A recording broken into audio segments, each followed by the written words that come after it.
Hi, welcome back to Moose in Chemistry. This is molecular empirical formula lesson number 10. A compound contains 25.94% nitrogen and 74.06% oxygen.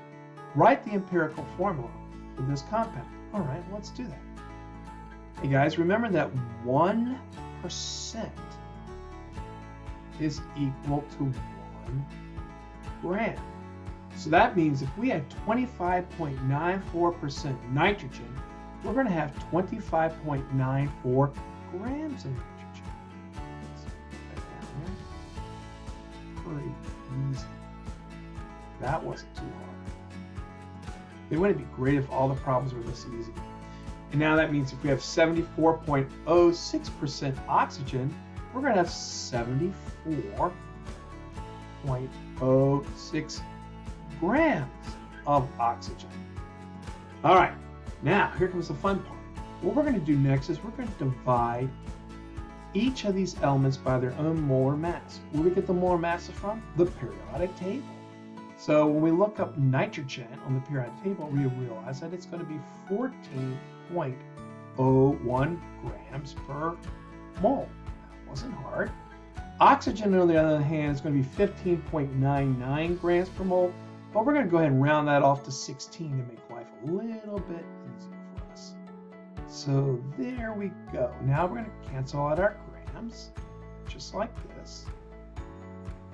And when we do that, we're going to divide 25.94 by 14.01, and that's going to give us 1.84 moles, of course, for the nitrogen.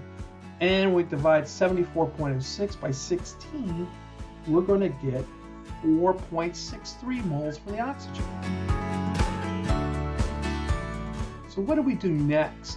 Well, we're going to divide each of these by the lowest number of moles, which is obviously the nitrogen. So we're going to take and divide 1.84 by 1.84. Right? That was not hard. And we're going to divide 4.63 moles by 1.84 moles. Okay, so that cancels out, that cancels out, cancels out, that cancels out. So this gives me 1, and this gives me approximately 2.5. Well, obviously, this is not in the whole number ratio. So to get 2.5 close to the next number, and it needs to be, we would have to double that amount. So if we double that amount, that's going to give us, of course, 5. But what we do to 1, we have to do to the other. So we have to double the 1, right?